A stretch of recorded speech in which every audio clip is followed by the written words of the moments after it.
Railway મંત્રીએ arms system વિશે 2022માં કરેલો દાવો પોકળ ઠરે તેવી ઘટના બની છે અને આંધ્રપ્રદેશના વિશાખાપટ્ટનમથી ઉપડેલી 2 ટ્રેનો ટકરાતા અત્યાર સુધીમાં 13 લોકોના મૃત્યુ નોંધાયા છે.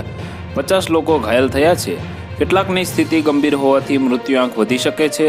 આંધ્રપ્રદેશના વિજયનગર જિલ્લામાં રવિવારે સાંજે 2 ટ્રેનો અથડાઈ હતી.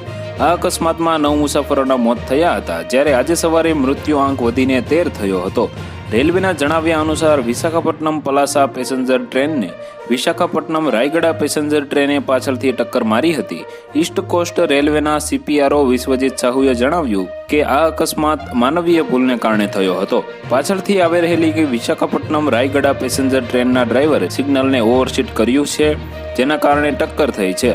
આજે સવારે મળતા અહેવાલો મુજબ કેટલાક લોકો ગંભીર સ્થિતિમાં છે.